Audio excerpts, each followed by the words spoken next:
What is going on, fam? Okay, I'm gonna go over this here real quick. Let's go over everything as quickly as we can here. So, let me see this here.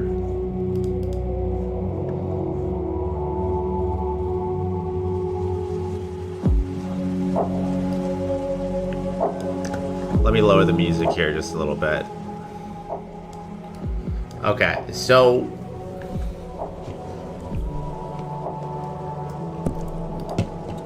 what do we have here? Give me a second. Let me lower this here. Okay, so right now, obviously, Empire State Manufacturing Index.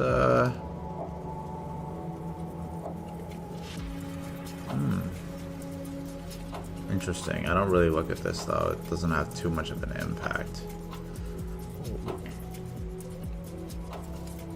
This is probably the biggest thing. Core retail sales month over month expected to be a bit higher. This is bad news. Retail sales month over month lower than expected.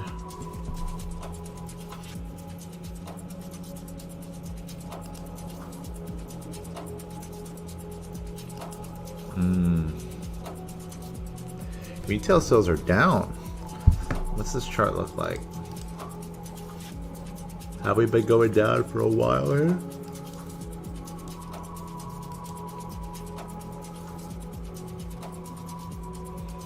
We've been in this consolidation here for such a long time with retail sales. It's been kind of, let's look at this here. I really don't want to take a look at 2021 because it's all inflated. It's been steady. This is bearish. Core retail sales usually is my expectation here, even if this is bullish. Retail sales month over month, just in general, I mean, this is overall bearish news. So we could see some bearish news tomorrow morning. But I'm honestly bearish this week. And some of you guys might be thinking,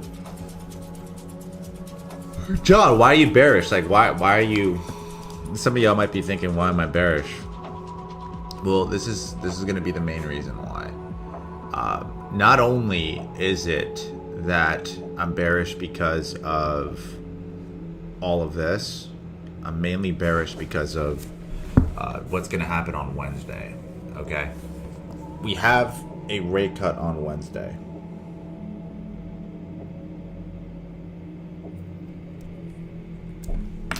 Okay, and that rate cut on Wednesday is very, very important for us to go over. The reason why is because that rate cut on Wednesday, I do not know if we have another rate cut coming in after. Remember, I'm a big guy that's like, the Fed is always dangling a carrot in front of our faces, right? September 17th is going to be that big time where, okay, we're going to cut rates. And the markets have been artificially inflated all the way up until that day that we can cut rates, right? But like, this is the problem here. Is what are we building towards? Like, what's next after this? Okay, if we don't have another like rate cut or something happening, okay, we're kind of done here. We can get screwed. And the reason why is because if there's no other rate cut, again, like how I've been saying it, like, and we stay where we are for the rest of the year, then we're screwed. 400 to 425. I mean, guys, this is what we need to look at, the dot plot chart, right? Our expectations for this year is to stay just at 4 or right under 4. So 2025, okay? This is our medium projection, is the blue chart. So just under 4, okay?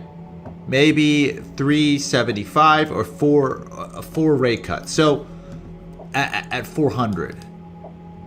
There is a small, I don't know, I wouldn't say there's a big chance based on the dot plot chart that we have another rate cut. There's a small chance for the rest of the year. There's a small chance. There's not a large chance here, guys. Because of that, we have to be careful. Okay? Because there isn't that big of a cut or a chance of a cut. You see what I'm saying? Hold on, give me a second.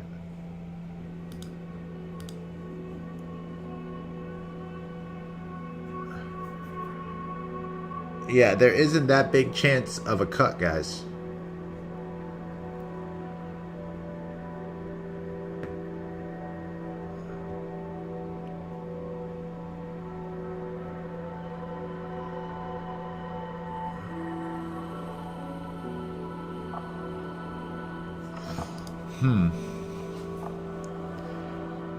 It's like actually interesting because if there isn't, then we could be screwed here. And I'm kind of bearish here. If there's no other announcement here, we have to pay attention to like what he says, what Jerome Powell's statement is going to be, because what his statement is basically going to prep us for the rest of the year. If he announces another rate cut or another rate cut this year or insinuates it, then dude, we are going to be at like highs, man. We're going to see some crazy stuff happen. If not, we're going to see obviously markets fall and take a hit, which I think they do need a hit.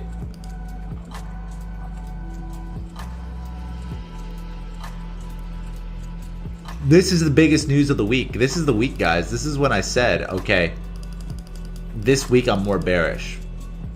And do I stand by that stance? To be honest, potentially. Okay, because I've been talking about shorting, Dixie. I've been talking about the dollar losing its value for such a long time. Right? But what does this look like to you guys?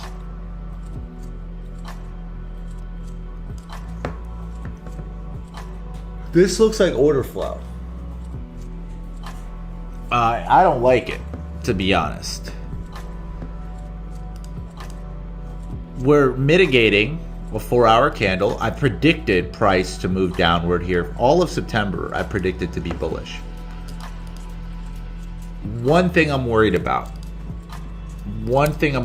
now is the fact that, yes, we're making lower lows here. This is good. I'm just worried about this right here. This daily candle, I'm really worried about. Why I'm worried about it is because of this. We've been so bearish for so long, we still haven't broken this structural point. Because we haven't broken that structural point, we could have a pull and a run. The market could get rug pulled here. And this, you see this here? These are deep retracements, guys. The market is making deep retracements. I don't like that. Now, what I will say is, internal structure wise, man, I don't know why. I gotta take some coffee or something. Give me a second, guys. I'm gonna get coffee. I can't do this to you guys. I need to have some energy here. Let me get some coffee. 30 seconds. I'll be right back.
I forgot to buy a creamer here.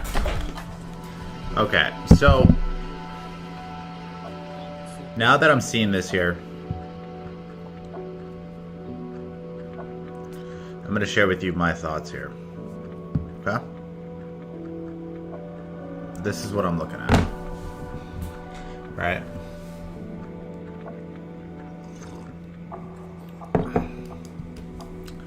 I want to see the reaction here. If we don't have any bearish movement from here, on this end here, from this retracement, I'm switching sides. I'm expecting a huge shift to the bearish side. SPX. I've been bullish on SPX for a very long time, and I've called consistent buys on SPX. I'm going to continue to call buys here. One thing I do want to take a look at, though, is going to be this here.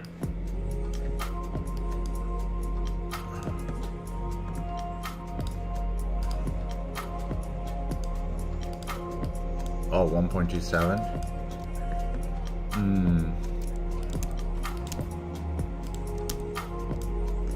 We need some type of retracement here.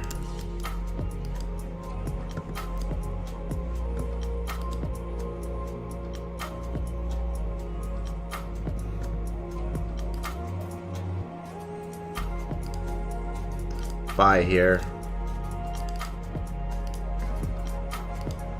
This is an external buy. This has already been mitigated.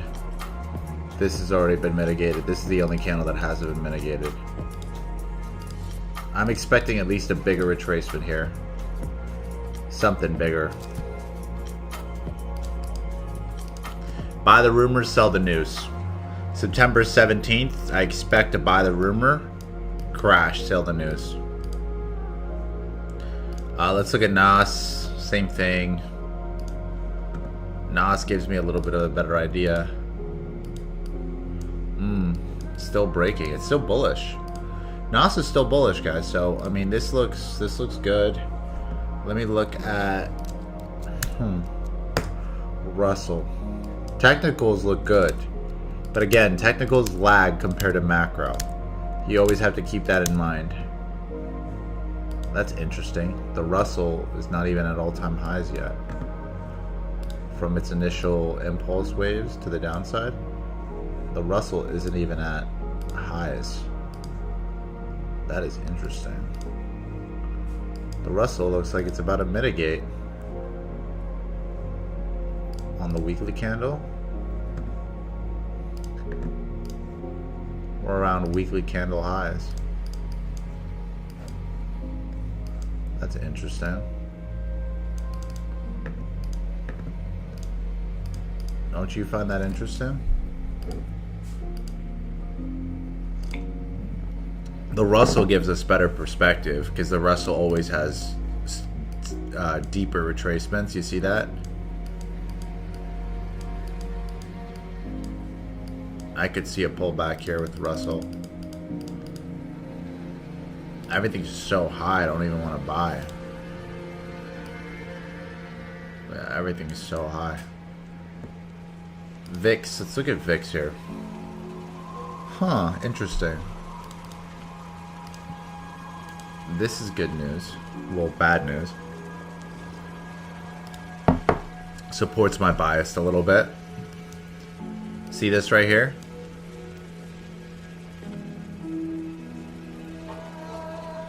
We didn't create a lower low. Yeah, we didn't. That is interesting. See, for the longest time on external structure on the VIX, lower high, lower low, right? We could even go like this way. Lower high, lower low. Let me actually mark it up this way here. There we go. You see lower high, lower low.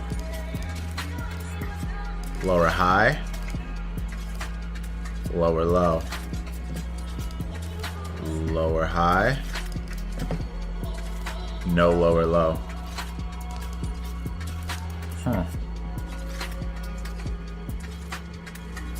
technically too, you can say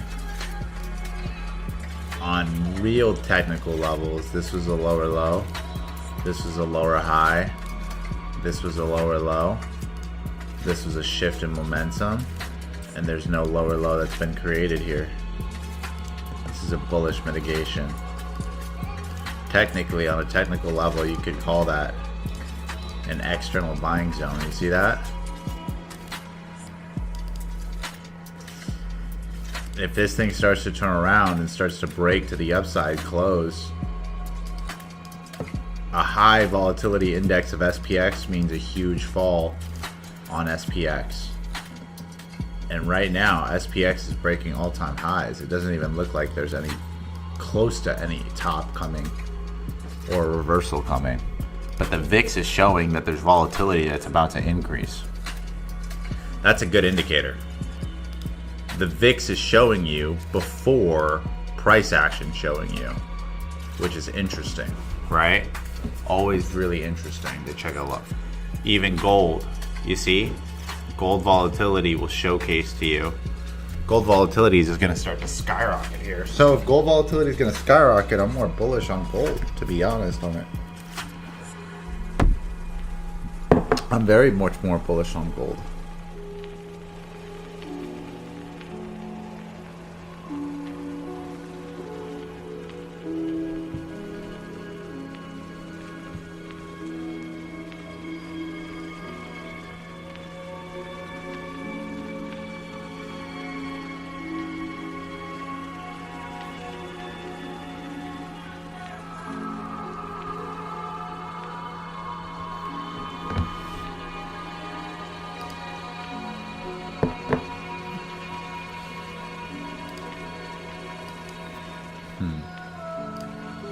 I'm looking at the 10-year yield.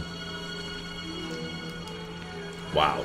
Bro, 10-year yield dropped exactly how we said it would. This is like, I'm like freaking Houdini here. Huh. This is interesting. Again, interesting stuff. I could be wrong. This is just something I want to keep in mind. Structure.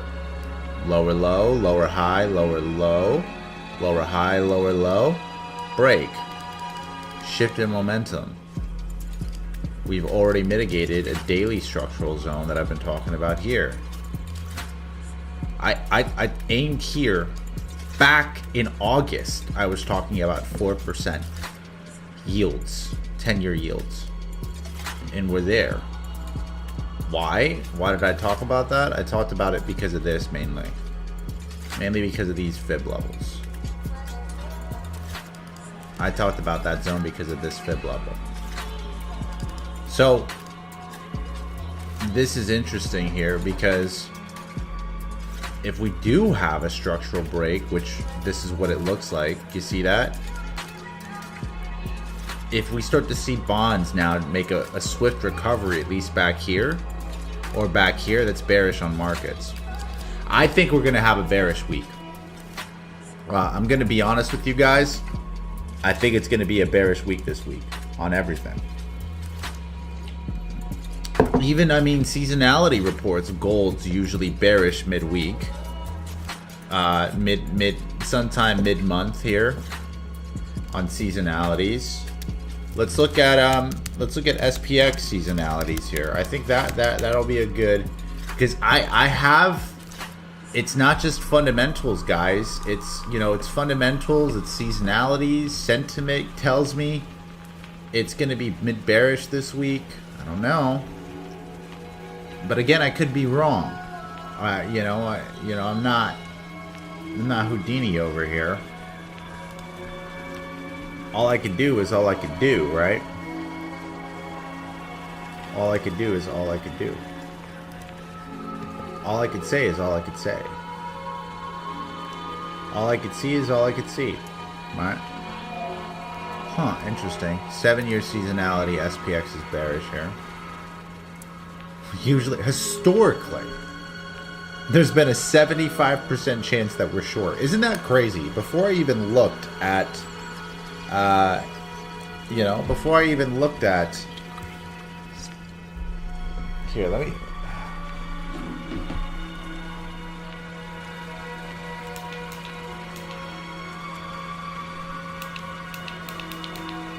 Yeah, historically, before I even looked at...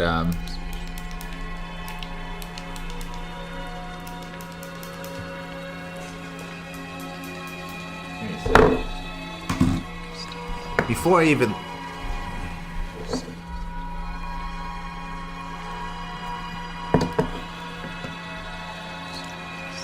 I'm just... Dude, guys, I'm being honest with you. I just think something... I'm just not the most, I would say, confident in bullish moves here. I'll be honest with you. I'm thinking this thing is gonna run to the downside. If we're bearish, if I'm bearish on SPX, gold is gonna run. So I'm bullish still on gold. I'm waiting for more pullbacks here. That's the key. I just took a $7,800 profit here on this run to the upside.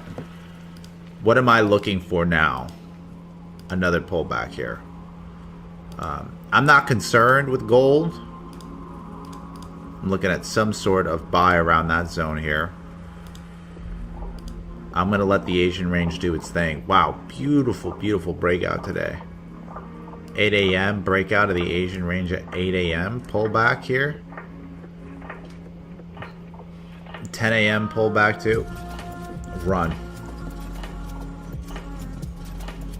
I think gold's going to rally. Gold usually rallies when SPX goes in panic. So I'm bullish on gold here.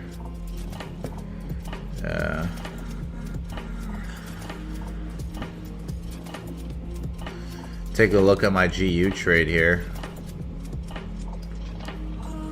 Very much bullish here. Look at how that played out. You see that? 10 a.m. Bang. Simple.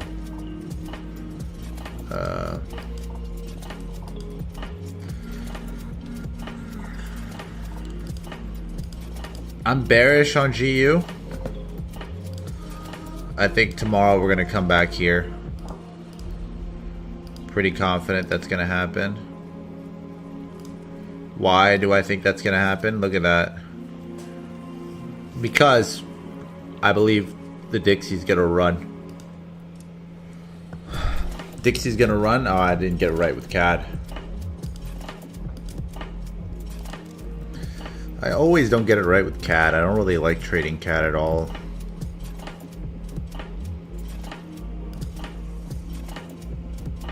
I think I'm going to leave it alone. I think I'm going to trade you. I think I'm going to leave USD CAD alone. I just don't like trading it all the time. It's just too many trades to manage here. This is bullish right here. Let's look at total cryptocurrency market cap here. There we go. I've of course called Bitcoin here at the run up. We're gonna have a pullback here and then a run. Let's look at Bitcoin dominance is rising for some reason here.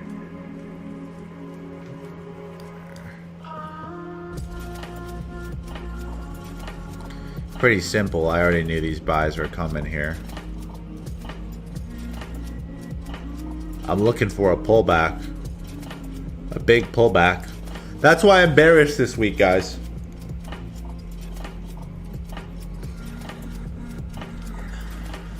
I'm bearish this week. But next week I'm bullish. So if this goes according to plan here, I'm bearish this week, I'm bullish next week. I'm looking at this right here with Bitcoin. This is my next setup with Bitcoin. Okay, this is my setup for Bitcoin. Solana back at 240, created all-time highs, almost near all-time highs. It's gonna run back down to 210, guys.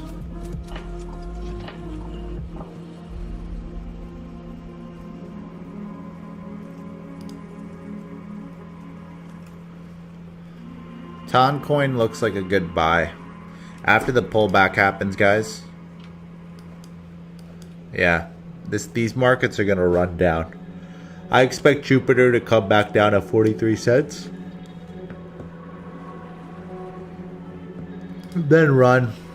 Pi, I expect to come down. You see, you're seeing markets bleed already on the alts here. These are hyper rotational, so they feel more pain than we do. Okay. Nvidia here, respecting structure, so I'm not really too concerned. Coinbase here. Look at that. See that? You see the beauty and reaccumulation here? Around an indecisional candle too. Can you believe that? We're in Coinbase.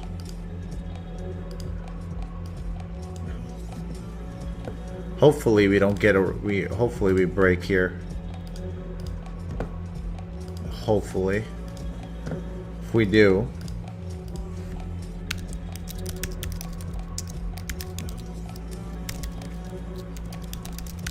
this is going to be this Coinbase trade has a bigger potential run than Bitcoin. 62%. All right, guys. I guess gave you guys some setups here.